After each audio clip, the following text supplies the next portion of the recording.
Dhruv, welcome to the Bitcoin Source. Can we start things off by having you introduce yourself to the world and to the audience?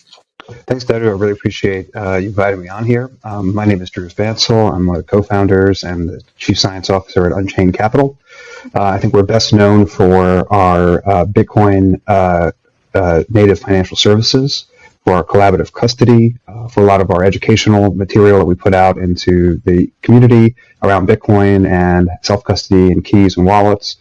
We're also really well known, I think, for a colleague, Parker Lewis. His series of gradually then subtly articles are like an incredible introduction to, I think, Bitcoin on first principles and why it's important and relevant and unstoppable ultimately today. And then certainly to a degree, I've written a bunch of stuff out there on space and Bitcoin in the future and various other ideas that I think also have been pretty impactful in their own small ways. Amongst a few dedicated space nerds, perhaps like yourself. Yes, most definitely. Thank you for that introduction, Dhruv. And, I try not to pontificate on how instrumental this interview is for me, just for being a Bitcoiner, being kind of somewhat of a nerd and loving space and loving just the self-custody model of Bitcoin. But the first question that I really want to get into is a question that I usually ask all my guests on the show, which is, what inspired you? Where did you source your Bitcoin knowledge, whether it was books, courses, or even people in the ecosystem when you first got orange pilled into this digital asset? For me, it wasn't a very fast process. Maybe that's me. Maybe that's the time at which it was happening. It took months and I'd say years to like totally orange pill myself, at least to the degree that I feel like I am today. Part of me believes that maybe it's easier a little bit now. If you're coming to Bitcoin these days, there's so many more resources, so much better material out there. But I think still some of the early work still really stands up. So I would say for me, the beginning was more from the technology. Like I read Satoshi's white paper very early, and I thought it was really brilliant. And coming from my background of physics and distributed systems and computer science and stuff, like the technology was really cool. I thought it was a little pointless because I didn't really understand money very well, and so I think for me, in terms of my own orange pilling, I didn't need much orange pilling to think the blockchain was an interesting, if a little pointless. I thought it was fascinating, maybe if a little pointless. But I needed a lot more orange pilling on concepts like why might a finite supply limit, for example, be a good idea? Not really an issue that really motivated me when I was first learning or thinking about Bitcoin. Or, for example, why being Turing complete and things like that, to build the world computer, so to speak, right, in the blockchain, the way that Ethereum has tried to do, why that is a bad idea. I had to do a lot of reading to kind of get to those places. And I think because it was happening for me in kind of this 2013 to 16 to 20 kind of phase of really kind of becoming really focused on Bitcoin and Bitcoin only, there was a lot of things in that time frame that I read. I think some of the most impactful articles that I can recall are there's a really famous one, The Bullish Case for Bitcoin by Vijay Boyapati, which is just very well articulated and really goes through a lot of the fundamental reasons why Bitcoin in particular, beyond other cryptocurrencies, would be so impactful. I mentioned my colleague Parker previously. One of his essays in the Graduate and Suddenly series, I think, made a big impact on me in particular. It was about how money's not really a hallucination, like that phrase, which I had used up until that point, that money is a shared hallucination. Anything can be money. It's a very sapiens maybe kind of attitude towards money. He talked about how that's not really true, that money has certain characteristics that you want it to have, and that things can be better or worse at having those characteristics. You can't hallucinate moneyness into just any damn thing. And he, of course, said a lot more, but that was pretty impactful, changed my own view on that, and helped me to realize that not any blockchain that happens to be on top, even if it is on top, is necessarily good money. That on some sense, its moneyness can be hidden sometimes, and it might take the market a little while to figure it out, but eventually it kind of wins. It's the more valuable money is always win. So that was pretty impactful. I would say also there's a bunch of articles around kind of proof of stake for me, around why that was. I initially supported that, right? As a Bitcoiner coming in, I initially held Ethereum. I had bought some Ethereum early on. My company actually supported Ethereum products for a while in the early days. I can talk more about that if you're interested. And I think the two things that, of course, drew me to Ethereum, like a lot of people, were the idea of being able to compute anything you want on there, and then the idea of proof of stake, somehow being better than proof of work for the environment or climate change or just efficiency or whatever reasons. And for the security angle, at least, I think I got deprogrammed very quickly by myself, because I sort of realized, like, the more complicated the thing is, the shittier it is to run and operate. I experienced that firsthand trying to run Ethereum code at Unchained, or trying to run Ethereum nodes and stuff at Unchained. On the point of proof of stake, an article that really influenced me was actually by Arvind Narayan. I'm forgetting which article now. It might have even just been a tweet thread, but it was just about how difficult randomness is to make, like really, really unpredictable randomness, and that algorithms which act as random number generators are often, of course, pseudo-random number generators. They're deterministic, which doesn't make them suitable for when we want true randomness, the kind that adversaries are going to rely upon to protect themselves from each other.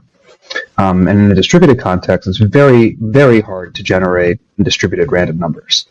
There's some trivial suggestions I think people always think about, like, well, why don't you just measure atmospheric noise or a radioactive particle? Like, nature does provide some true sources of randomness, as far as we currently think, at least in physics. But it's hard to take, an atom decaying in a laboratory in one place and then put that information out to everybody in the network in a trustless way, right? Maybe if it's your atom in your laboratory, okay, that could be a trustless random number generator that you can believe in. But a shared random number generator amongst a lot of people is very, very hard to build without being gameable. There are some classic attacks where N people can indeed collude to find a random number that is really random, and provably none of them could individually have affected, but you have these situations where the last person of the N to participate in the round actually knows the number before everybody else in the round will know it. So in some cases that doesn't matter, it's not a big deal. But in cases of choosing the selectorate that picks blocks, right, that is in charge of consensus, you can imagine how small advantages like that can really be gamified or gamed to create bigger advantages. So it just struck me that, like, wow, proof of work is just a fucking really good random number generator. If nothing else can be said about it, like, it's a beautifully elegant and simple solution to the how does a distributed group of people generate a random number.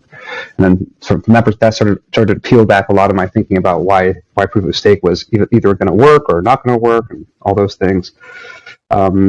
And then I will say, honestly, to a small degree, writing those Bitcoin astronomy pieces where I had to think about how Bitcoin would evolve with the future of humankind, and help me realize that maybe Bitcoin has exactly the right structures to help humanity in the far future, which suggests that maybe it's a really good choice for right now. So in a small way, I think even thinking through those thoughts helped convince me that Bitcoin was a pretty powerful solution. And so I think at that point, I think I could say I was sufficiently orange-pilled. The company was no longer supporting Ethereum. I had sold all of mine.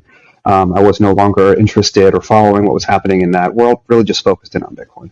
Yes, that's brilliant. And I think that a lot of Bitcoiners, a lot of people coming into this ecosystem, initially they're kind of, sleepwalking into alternative coins just because they feel like they missed the train, or they're not, financially or technically savvy enough to figure out what is this proof of work protocol? Why is there only 21 million?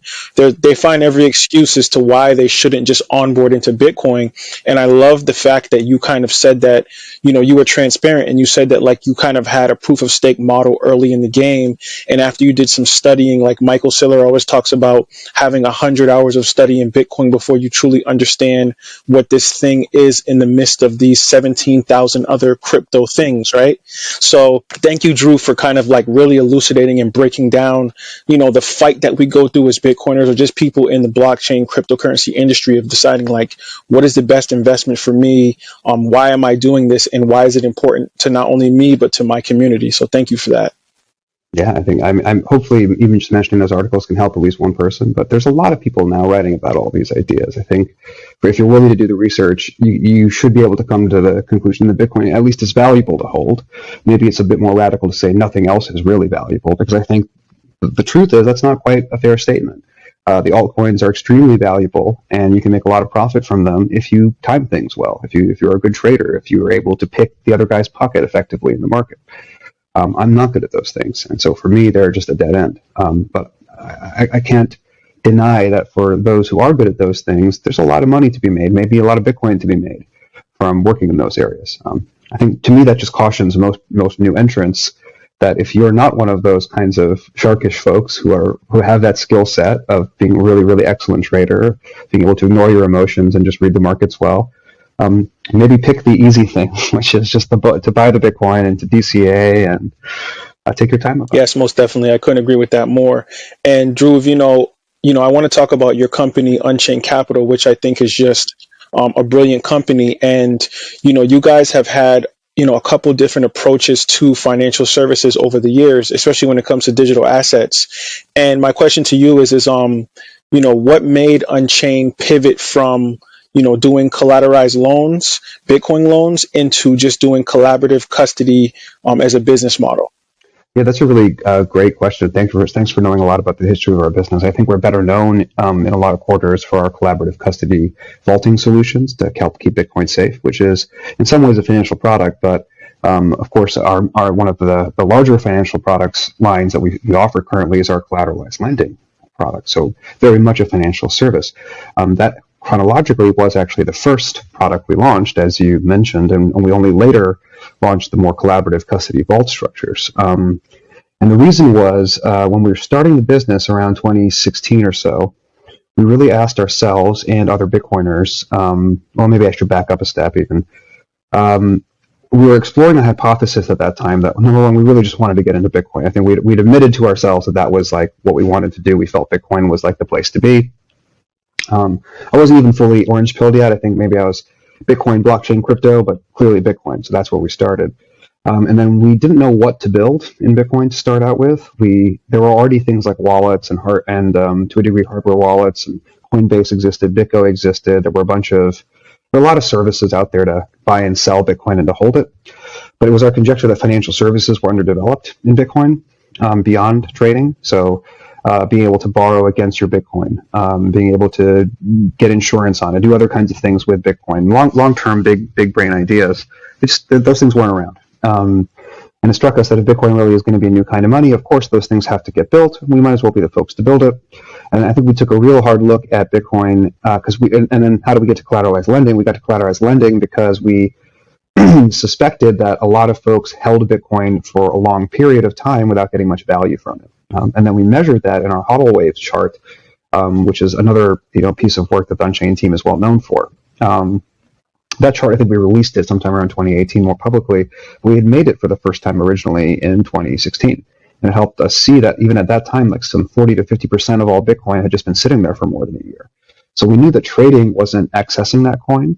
Presumably that coin wasn't being traded anywhere. It was just being held by people. And so what products can you sell to Bitcoiners who are just holding Bitcoin for the long term? Well, you can sell them a loan because it's like holding it, but you don't have to actually sell it, right? It's collateralizing it. There were other ideas too that we toyed with, but that one seemed to have the most resonance and traction with actual clients. We talked to Bitcoiners. We said, well, what would you be interested in? Would you take this loan? Like, are there any instances where you wish you could have had this, flexibility or freedom, right? Because I think one thing that wealthy people enjoy is they have a lot of flexibility and freedom around their assets.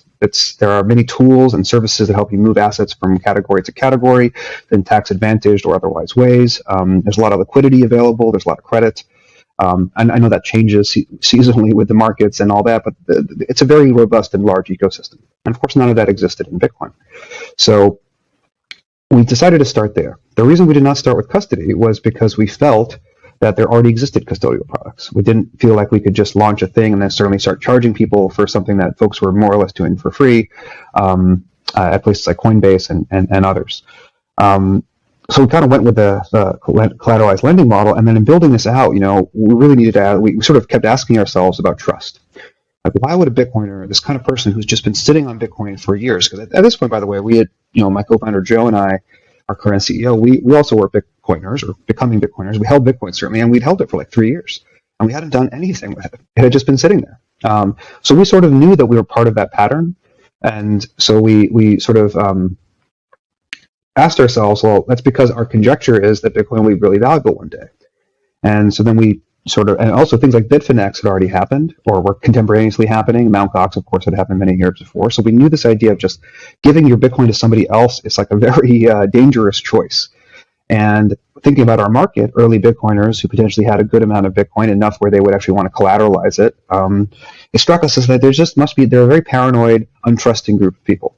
And the minimum barrier to entry for any kind of collateralized lending product has to be something that it just is so obvious about how it can't go wrong, right? So it should be multisig, and it should be non-rehypothecated. It should be on the blockchain, and everything should be super transparent. Like, that was our decision and our conceit around how we had to launch this product. And so we wound up launching a product with all those features. It was a collateralized lending product, multi-sig. Unchained held all the keys. It wasn't collaborative quite yet, but it was multi-sig, and you could see the address that you used for your loan collateral. And once your UTXOs have been deposited there, you knew that they weren't moving because you can monitor them with any independent tools of your own.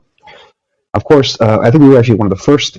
We were the first Bitcoin-backed lender in the United States. So we launched this product sometime around 2017, and what's interesting is in 2018, you sort of had this follow-on wave of folks like BlockFi and Salt, if folks even remember that company, that came out. And it turns out we're just completely wrong about everything when it comes to collateral, that you can just tell people, hey, why don't you just give me your Bitcoin and trust me? And it turns out most people will do that. And that shocked me when companies with BlockFi's business model launched and had significant uptake. I had to admit that maybe I didn't know or understand Bitcoiners as well as I thought I did, or maybe the Bitcoiners I was talking to were very different than the average Bitcoin person. Maybe there's a big gap between the Bitcoiner and the Bitcoin owner. I don't know. I am glad, though, that Unchained made the investment in multisig and transparency and non-rehypothecation early, because ultimately what happened is, this is a long roundabout answer to your question, Dadu, is the market collapsed around 2018 or so, if folks can remember, right? There was a time when Bitcoin was, merely it was one of my first bear markets as an entrepreneur. I had experienced them before as just a Bitcoin holder, but this was the first time, like, when my business and my profession depended on Bitcoin, that the market was tanking. And I think we had to take real stock of, like, where the company is going. And what I could say is, well, we tried out a Bitcoin lending model. We had some initial success. We'd raised some capital. We had maybe originated $1 million in loans or something similar by that time. The product seemed like pretty good, but we hadn't knocked it out of the park yet.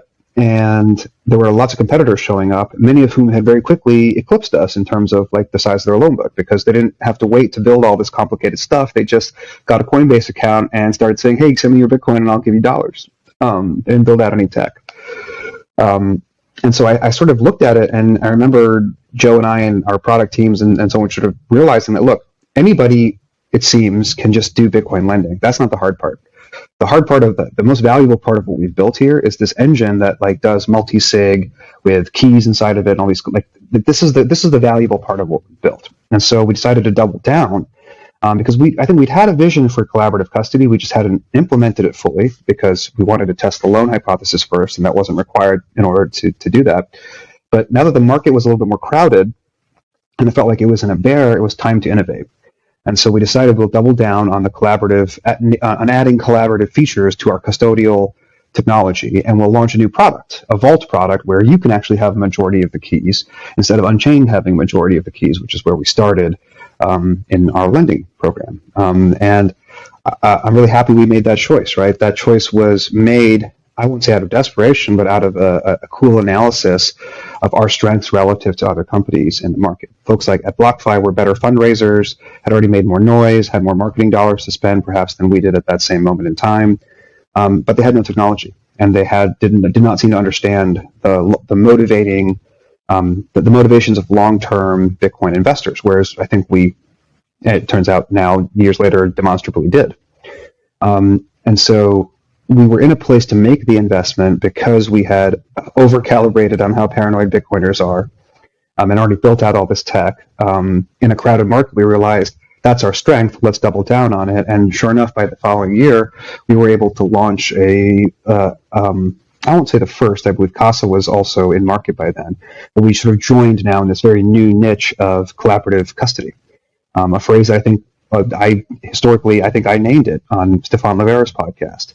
So it's cool that that idea like sort of started to be out there. I think it still took a couple years for Casa and us to both grow to this kind of the size that we have, where and collaborative custody is no longer, I think, a minority, insignificant, weird niche practice. Is actually a pretty pluralistic major practice in Bitcoin custody now, and I'm very proud that Unchained could be part of that journey.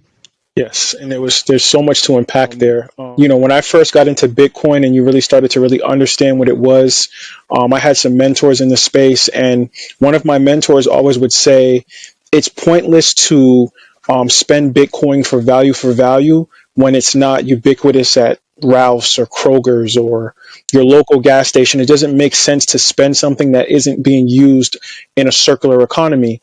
And then when I got under the tutelage of Lamar Wilson from Black Bitcoin Billionaires, he gave out so much Bitcoin for free all the time for just being inspired by someone or a service or a product that somebody was giving out. And he changed my mind about Bitcoin in the sense of spending it, right? And then when I look at Unchained and I look at Casa and some of these self-custody models, I always think about the long term for the future, right? And it's like, you have some people in the space that are very fickle. They're very paranoid, like you said, Dhruv, where you'll see on Twitter, sometimes people will say, well, who's to say that, Unchained doesn't have a backdoor, or if the government squeezes them for those keys, will they give them up and relinquish them? And you have to think about all these things in your mind, but it's like, we don't have, we can't tell the future. We don't know what's going to happen, but what we do know is that you're holding a key, I'm holding a key, and some other people are holding a key. So it creates this like treasure hunt, right? So my question to you, Dhruv, and this is something I wanted to ask because I'm curious about, is what happens if Unchained goes offline, and can people recover their Bitcoin in an event of an emergency through the blockchain? Yeah, I mean, that's a huge concern for Unchained as a financial services provider, as well as, I think, clients of Unchained consuming financial services from Unchained. Both sides want to know that if somebody screws up here, even if it's Unchained, that everyone is safe, even if that's Unchained. And what I mean by that is the collaborative model doesn't mean that somehow you're ceding control. It means you're choosing to configure and collaborate and apportion control in a way that gives you advantages, chiefly redundancy. That's one of the chief advantages of collaboration. In particular, and I'll talk about each of these scenarios separately. As a client, if you screw up and you lose your keys somehow, Unchained is there to help you out, right? That there's a second key that Unchained was holding, and the details of this will matter on the particular products. Loans work differently than vaults, and we can talk about some of that. But Unchained's there to help you. Conversely, and this has never happened, but if Unchained were to lose our keys somehow, right? It's all hope is not lost. There are pathways and tools that our clients can use to recover their own funds. Again, depending on the product, either by themselves or with a third party, let's say in the case of our loans. So just at the level of keys, we're protecting each other. That's important to remember. Now, coming back to your direct question, what happens if one of us is offline? Right, and this can be asked about all the parties as well, right? So if the client is offline, what happens, let's say, in the context of an Unchained loan, where there's an expectation for capital providers to do liquidations in the event of margin calls, prices are going down, client is freaking out or can't be reached or whatever else. And we try really hard to reach our clients. We try really hard to give them tools to proactively manage their the health of their loan collateral in leading up to sort of market volatility. But not everyone's able to do it. Sometimes liquidations have to happen. Our capital providers wouldn't feel very good at the claim that, well, we couldn't reach that client that we were collaborating with, and therefore we weren't able to cover your capital. I'm sorry, we incurred a loss. That's not acceptable. So we have to be able to recover the capital in collaboration with other parties in that loan, and that's part of the reason those parties exist. Right? The reason they exist is because we have an eventuality like this that we have to cover for. Conversely, let's ask the question, what if Unchained were to disappear for some reason, exactly as you're asking? Now, again, details will depend on the product, but the goal is there should always be sufficient keys, not held by Unchained, that allow parties to directly interface with their wallets on the blockchain, as you suggest, and recover their funds. If you're a client in a vault, you're going to have 2 out of the 3 keys. If Unchained disappears, you don't need our key anyway. Most transactions you were signing, you were doing with just your 2 keys. So now create a new vault that doesn't use Unchained's key since we've disappeared, and move your funds into that new vault. In a loan, you as a client can collaborate with that third party to do kind of the same action. So mechanically, yeah, it's very much possible, and the product is designed to, of course, support that kind of usage. There's one key part here, maybe key is not the right phrase to use, there's one important additional piece of information that's required, and I think my colleague Phil Geiger often uses a treasure map analogy, right? If Bitcoin is the treasure, and the wallet is like the lock where that's the treasure is locked up in, or the box, the treasure chest. And there are keys, right, which unlock the treasure chest, and maybe there's more than one required, 2 of 3 in a typical Unchained model. There's also a treasure map. All right, there's where do you go with the keys in order to actually unlock the chest to get to the treasure of the Bitcoin inside. That map is an important idea. And in single sig, which a lot of folks who are self-custodying have experienced, the map is not really as necessary. Like the key sort of almost is its own map in a way. And what I mean by this is when you're in single sig, you're typically using like a BIP44 type, architecture, and then there's a very clear way to drive down to an extended public key, which then generates your whole wallet, and you can do that very quickly and check for yourself. In multisig, the conventions just aren't as well baked yet. And so when you have multiple parties collaborating in multisig like you do in collaborative custody, there has to be a convention as to, okay, on my key, this is the path I took before I gave you guys an extended public key to share in our mutual collaboration here. And then the second party said, well, on my key, I took the slightly other path. And these paths are going to be different because different parties are in a different number, potentially, of multisigs with each other. Unchained is in many thousands of multisigs or on the planet. Our clients are typically only going to be in a couple. Our key signing agent partners are in some intermediate range, right? And so different partners use their key space very differently. And so the map says to everybody involved, hey, here's how you get to the treasure chest. Here are the derivation paths in BIP32 space that you need in order to actually use your keys to discover your wallet. And this is important, not just to spend your coins, but to even discover the addresses associated with your wallet. This treasure map is required. Now, mechanically, the implementation of the treasure map is just a configuration file. So every product on Unchained, the vaults or loans, have a configuration file which you can download, and you can load into several open source tools, things like Caravan, which we maintain, or other tools like Spectre or Sparrow are compatible with it to more or less to a degree. This is really nice because this allows you to just, if you care about this concern, if you're worried that Unchained might disappear, you've already got your keys and those are backed up and that's part of your key management. You should take this treasure map, this config file that you get from Unchained when you go to your products page, download it, go save it in a safe place, right? Put it on a USB stick, put it on multiple USB sticks, stash it in a few places. And now in addition to your keys, you have this treasure map, this config file that tells you how to use your keys. Again, a long-winded way of saying, with this infrastructure in place, you don't really even have to use Unchained as a platform to engage with your holdings. You can think of Unchained as a platform where you set up a wallet and you have a dedicated cosigner in Unchained, and potentially you might even have financial services in the form of loans. But for your vault products, you can more or less transact independently using wallets outside of Unchained, and things just update inside of Unchained alongside what you're doing.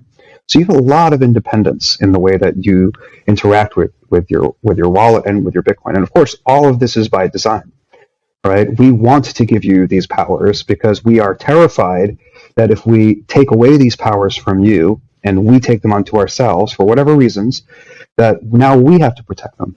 And we're a small organization, and I think really large organizations, right? Coinbase, other Bitcoin companies, big traditional banks, the government, right? The State Department, the bloody NSA. These organizations get attacked. They get hacked. They have exfiltrations.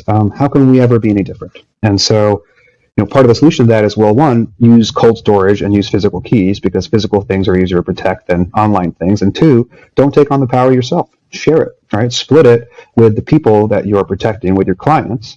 Empower them. I think not only is the security thing, it's a cool philosophy because I think every employee at Unchained knows that if we piss off our clients, we don't give them good service, they can take their wallet and their keys and they can walk away with all the Bitcoin in their vault and we can't do anything about it. In fact, we gave them the tools that they need to take that very action. So it really helps focus us as a business in on, it's not our money in the bank that somehow you have to beg us to get out. These are your Bitcoin that we're collaborating to protect, and we have to continuously earn your usage of our platform by continuing to add value and be a valuable partner for you in security. Yeah, that was crazy to just think about. And I didn't even think about it in that aspect. I'm familiar with self-custody, but the way you broke that down makes perfect sense. And, this is something that I really wanted to know too, which was you have tiers, right? So Unchained has a level of sophistication where if you have 10 grand in Bitcoin or 100 grand in Bitcoin, there's different levels that you kind of have to use to protect those assets. And, there's Bitcoiners out there that just do not trust companies holding their keys. And, they tell people don't waste your money on a Bitcoin hardware wallet.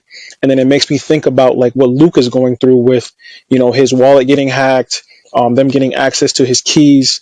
And it makes me think about companies like Unchained, where, like you said, you want to kind of spread this information so that it becomes a collaborative effort.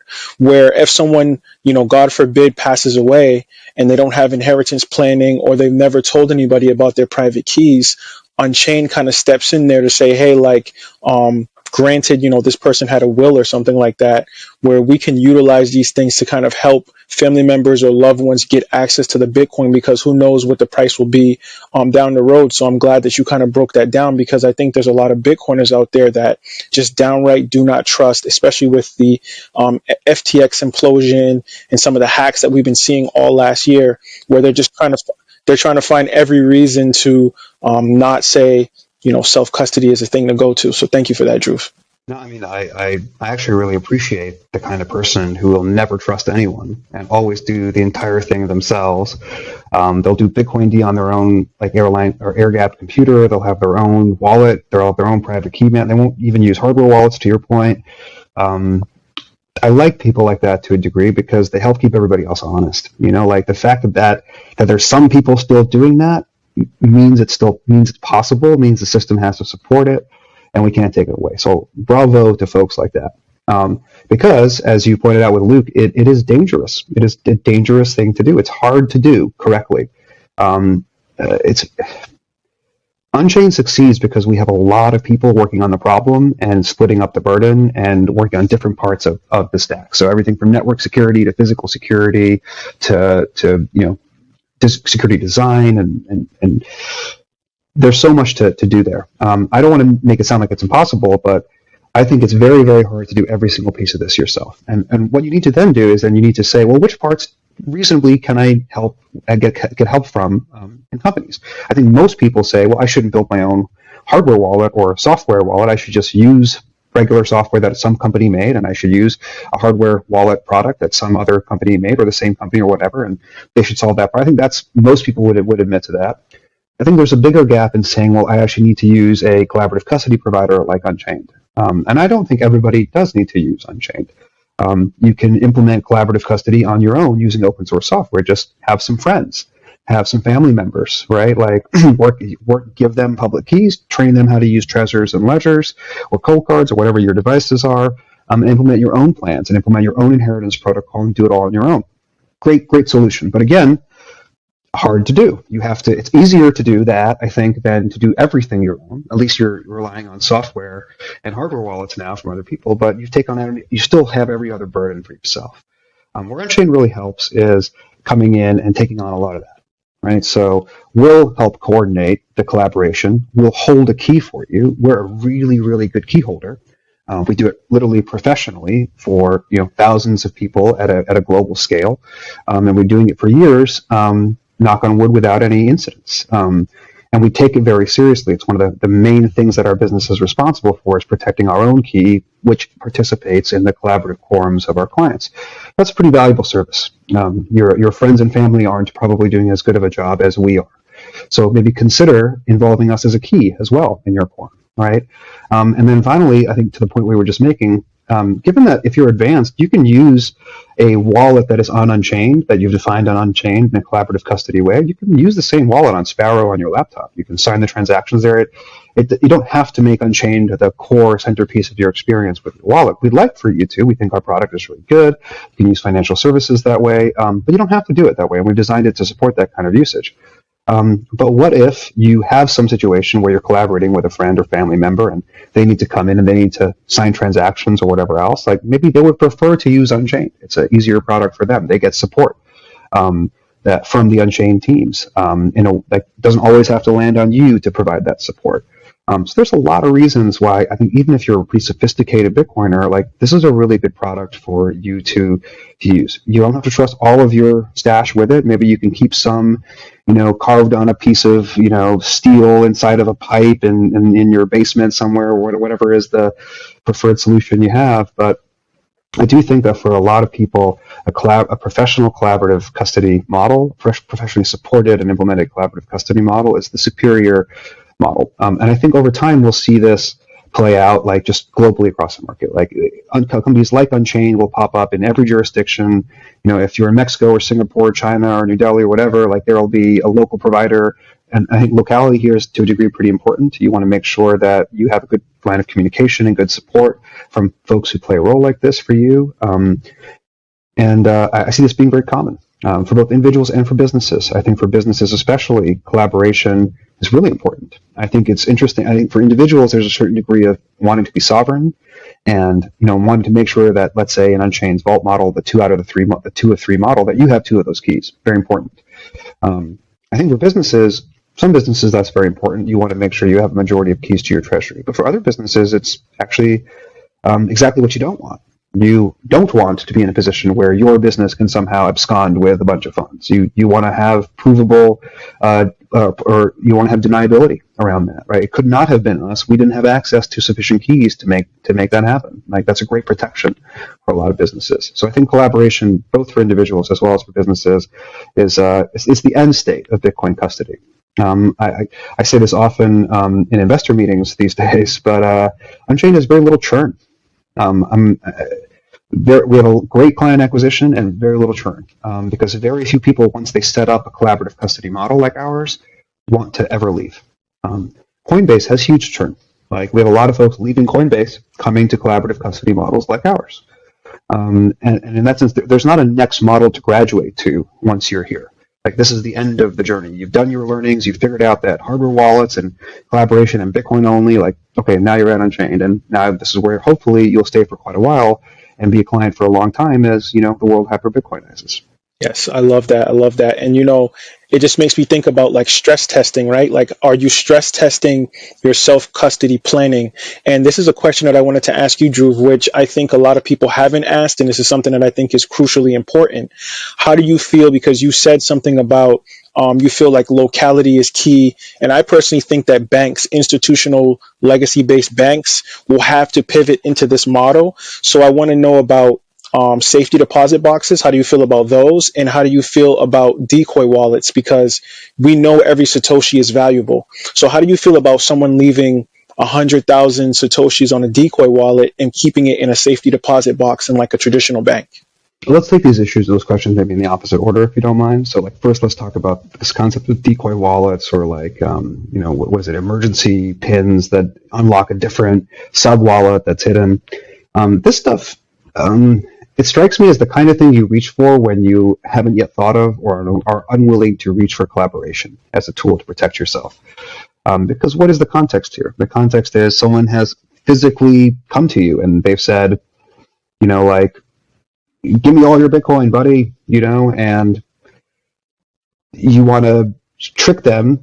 Somehow they've chosen to attack you, but they don't actually know how much Bitcoin you have. Like this is not, someone is coming to a well-known, Bitcoin OG who everyone knows has got thousands and thousands of coins, and they open the wallet. Sorry, man, all I got is, 0.001 Bitcoin. Sorry, you got the wrong. It's like it's a strange model where you're going to be attacked, but they're not going to know how much you actually have, or they're going to settle for whatever is in this trick wallet that you've got. I find that a little bit of a dubious security supposition. And then second, why don't people worry about this kind of stuff in like the banking world? Like no one worries about like, you make sure you have a fake checking account that you keep like $50 in, it's like, why would you do that? Because no one comes to you and physically, like they might take the cash on your wallet, and people do say only keep a little bit of cash on your person. That's a pretty reasonable form of self-protection, but no one says create whole separate accounts with small amounts, unless you're doing something really strange with your finances. And the reason is no one can just come to you and force you like to move all that money. It's not a practical thing to do. There are so many social safeguards in place in banking software and in other places to prevent, someone raiding your, 10 figures of brokerage savings and suddenly running away with it and never being caught again. the fact that you can do that in Bitcoin, and you can imagine someone having 10 figures in dollars of Bitcoin, and that being stolen instantly by some attacker, like, is one, both awesome that is possible, like to exist, like a person can live that way. That's amazing. But two, that it's dangerous, and it means that you have to find solutions for it. Now, trick wallets and stuff don't strike me as particularly robust solutions for the reasons I've outlined. Things like collaboration are better, right? If you're in a situation where someone attacks you and says, "Hey, give me all your money," you say, "Hey man, I use collaborative custody. Like, in order for me to access like that level of funds, we're gonna have to wake up like 3 people around the planet right now in like 4 different countries, like with different jurisdictions of police and blah blah blah blah. It's gonna take 2 days. I'm not gonna be able to fake all those people out to convince them that there's nothing wrong here. Like, plus I got emergency panic words or whatever. Collaboration is a big part of human security in almost every like aspect of physical security, network security, in this case, key management security. The fantasy that's one person can just keep themselves 100% secure through every possible attack just through cleverness alone and preparation is, I think, it's a little heroic. Let's put it that way. Yeah. And you have to put your faith in something, right? Like, if people can put their faith in Bitcoin, that this protocol is going to work for the next 100 years, you've got to kind of put yourself in a position where, of course, like you said, not leaving all your eggs in one basket. But if you're looking at keeping Bitcoin or holding Bitcoin for the next decade, I don't see why collaborative custody isn't something that you're at least thinking about, especially if you're a parent or you have loved ones that might rely on you if, God forbid, something happens. And I just think that this whole entire conversation has been super profound. And I think that it's really going to help a lot of people that watch this show, because I was definitely curious about, I saw like decoy wallets, I saw safety deposit boxes, and just me being a Bitcoiner, I'm like, a safety deposit box. Like, can't they get like warrants for that if they needed to, or someone could seize it, or a bank manager makes a copy of the key? Like, there's just so many things that could happen with. That's right. I've forgotten there was a second part to your question, which I didn't answer. So we talked about these decoy wallets and stuff like this, and I think my answer was collaborative custody is probably a better solution. Let's talk about physicality and locality and safety deposit boxes and stuff like that. There's a sense in which I think safety deposit boxes are a pretty bad idea if, again, you're using single sig. If you take your 24 words, you put them in a safety deposit box, anybody who gets access to that box, it's got those words. And I don't know about you, but the most banks that I've been to, it's not Ocean's 11 over there in the safety deposit box room. You know what I mean? It's like you can imagine a sufficiently motivated person being able to get access if they knew what was in there. And let's say there was a lot of money on those 24 words. This is not the only protection a person should rely upon. But again, what's nice about there's some mitigating things that you can do. You can decide to take your 24 words, you can split it up into 2 pieces, 12 and 12, and keep them in different safety deposit boxes in different countries. That's a pretty mechanical way to fix it. But if you think about what you're doing there, you're just trying to do multisig with a worse implementation, right? Like collaboration and collaborative custody, multisig gives you that ability. You don't have one thing anymore that is the secret. You now have multiple secrets, and so you get redundancy. You get to spread them out all over the world. You can put them in different safety deposit boxes around the country or world. And I think coming back to that treasure map idea, this is what's also pretty cool, is if someone at one of those locations gets to those 24 words that represents one of the keys in your quorum, they actually haven't learned a lot. It's not like they can take that 24 words and figure out where the other keys are, what those other keys are. They can't even figure out the addresses in your multisig wallet, because without the treasure map, that key is useless. You don't know where to take it. And so there's a lot of protections that collaboration and multisig brings you that obviate some of these other kinds of worries that you might have, and just make life simple. So now, instead of having to be like, well, I can't trust banks, I can't trust any physical, you can have some physical trust in physical locations if you also augment that with logical separations and logical controls like collaborative custody, which is part of the reason to use it. Coming back to physical locality in banks, I think it would be wonderful to know, whether directly through the thing that we said not to do, which is putting your 24 words of single sig into a single bank, or indirectly through more complicated structures like collaborative custody. I would love to know today how much Bitcoin banks are quote unquote custodying in this way, like in safety deposit boxes. I bet it's a hell of a lot of Bitcoin. I bet a hell of a lot of Bitcoin devices and seed phrases and stuff are in safety deposit boxes and document storage boxes and other kinds of places all around the world. And that's very cool. I think that banks are sadly And I might hope differently, but what I suspect is that they're going to miss this opportunity. Local banking, I think, used to be a thing right before the internet and before telecom got so much large in the last century. But it's like this could be a reason for local banking to kind of have a comeback. And I think that would be really powerful and very cool. Having to go to the bank for certain operations. That's already what Bitcoiners experience when they go to physical locations where they store their keys, if their keys aren't already at home or whatever, if they have multiple keys. So there's already this notion for Bitcoiners of a physical pilgrimage almost to a place to perform the action, and it's secure, right? Wouldn't banks who already have bought vaulting spaces and secure buildings and already have alarm systems, wouldn't they want to guard more than just computers and hard drives in those banks? You would think that like getting people to store things they really value, and then especially with Bitcoin, something that they interact with. It's not just like your inherited grandma's jewelry that you just leave there and never come back to, right? This is a reason you're going to be in the bank every couple of weeks doing some Bitcoin stuff, checking with your keys, doing a transaction. That's a great reason for banks to support this service and to encourage it. And to say, hey, instead of a crappy viewing room with like a shitty chair, we're going to give you a Faraday cage, like next to the safety deposit box room. We're going to spend the tiny amount of money it would take to build and market this concept. And it's going to make sure all Bitcoiners want to use that bank. They're obviously not going to do it because that's a crazy idea. Like they're not going to explain the word Faraday cage. It doesn't make any sense. But yet, maybe when one day businesses like Unchained and other Bitcoin businesses become large enough, maybe when we buy those banks, maybe that's what we can do. Exactly. That's exactly what I was thinking. People have asked you a lot of stuff about your Bitcoin astronomy series. And, I tried very diligently not to like make this whole entire episode about that. But there was one question because I've read the series maybe 10 times already. And every time I read it, I always find something different, insightful and new about the series. And you talk about blockchains outside of, Bitcoin being used on other planets such as Mars, terraforming, things of that nature. And in your article, you state that faraway colonies will start to trade and value Bitcoin. They'll still consider Bitcoin something that's valuable, even if they use a different type of blockchain. Where do you foresee multi-signature custody importance on human expansion into the future? So, like, do you think that multi-sig will be something that people will use even when they go to other planets? That's very cool. So, like, again, one of the things, multi-sig, I think, the short answer is multi-sig is not going anywhere. For all the reasons that I talked about. Collaboration is a great way to create redundancy, to create social controls within a financial structure. And as long as human beings are individuals with conflicting, ambitions and goals, there's going to be conflict, there's going to be adversarial behavior, and these kinds of structures are very beneficial. So, like, that's the short answer, yes. But I think there's some coolness to it when you think about like the scale, right, of space, and that's that whole series just playing with the idea of how cool is it that space is so big, and how does that affect everyday things in our life, like in this case money, which by the time that the series kicks off is an everyday thing. Bitcoin is money, and it's an everyday part of life, and that's just how it is. We're still on Earth in the beginning of the series, but that's just how it is.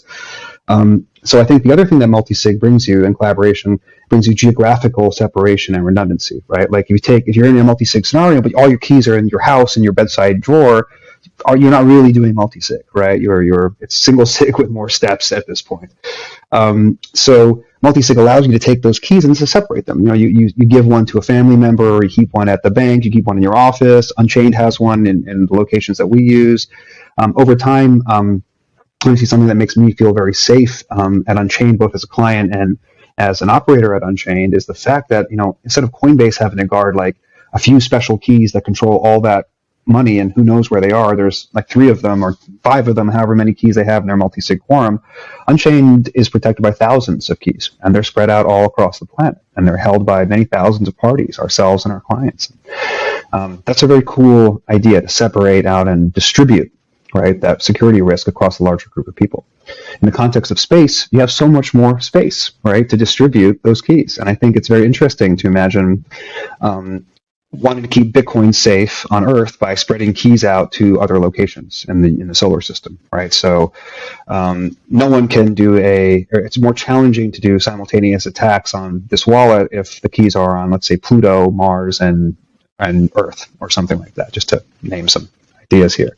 So that's kind of a cool idea. I also think that in later parts of the series, I talk about larger scale blockchains. So Bitcoin kind of being a very planet-sized blockchain, it turns out, that's very, of course, very suitable for Earth, as we're experiencing already today, but will turn out not to really be able to reach in some way other planets. You're right. I do believe that Bitcoin will be useful and usable by anybody almost anywhere, but you won't be able to mine Bitcoin very far from Earth, and that will restrict how useful it can be, and people will create new Bitcoin-like things. Like Bitcoin initially, they'll be the size of planet. They'll be like Bitcoin in scale, so they'll also be sort of planetary, and they'll themselves be restricted. But eventually speculate about larger blockchains than Bitcoin. I call one of them Sol Coin, so it'll have like a blockchain of 30 days, and this implies something about it'll be able to be mined anywhere in the solar system. And in this sense, it's a very large abstract object, right? So it's something that's designed to be the size of the solar system. If Bitcoin is designed to be the size of about 10 light minutes, which of course is the link here, which I skipped over in realizing block time and size of these systems. But in a system like that, in a Sol coin or beyond, when they get even larger, they get more valuable, right? Like Bitcoin is very valuable. We conjecture here on Earth today because it's 1/21 millionth of everything, right? But that's only everything on Earth. Eventually, if wealth starts to accumulate in these larger blockchains, then most of the solar system's wealth will accumulate there. And the solar system will net have more wealth because it'll be producing and using more and more energy. As a result, the energy scales and the economic scales of these larger blockchains are just even larger than what Bitcoin purports to be in the far future of Earth. It's literally astronomically larger. So in that context, you get to the place where you can't afford to keep your keys even on one planet. You need to spread them out, right? Because a planet could always blow up. Planets, come and go on the scale on this kind of a time scale.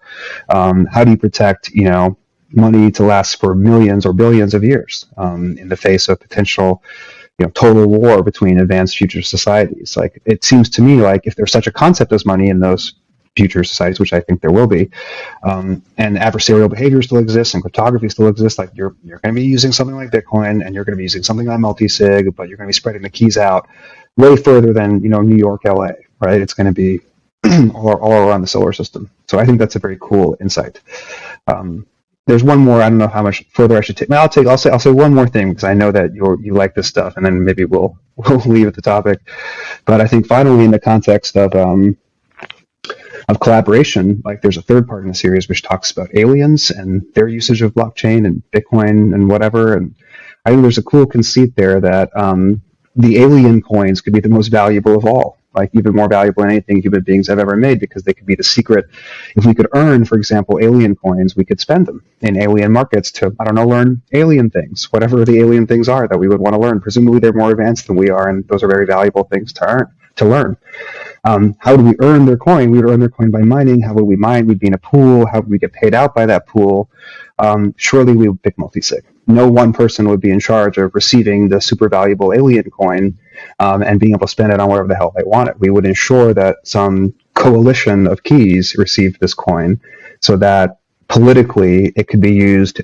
We could ensure that it's used in the right ways. So I just think the scale of these speculations leads to lots of fun opportunities for the concept of multisig to kind of continue propping up over and over again. Yeah, that was an awesome answer. And I also feel like that's something that can create a whole new series for inspiring writers to talk about. So I just think that is just super fascinating. I just love that answer. Dhruv, I really, really appreciated this Bitcoin conversation. It's been awesome. Before you leave, can you give people your social media handles and any future endeavors about Unchained that you want the world to know about? Yeah, sure. And it's been an awesome pleasure talking with you. I can tell that you, like me, love thinking about Bitcoin and the future and space and all these fun ideas. It's really animating, and it's a cool part of being in this industry. So thanks for the opportunity to talk about it. In terms of social media stuff, I am on Twitter. It's my first and last name concatenated, Dhruv Bansal.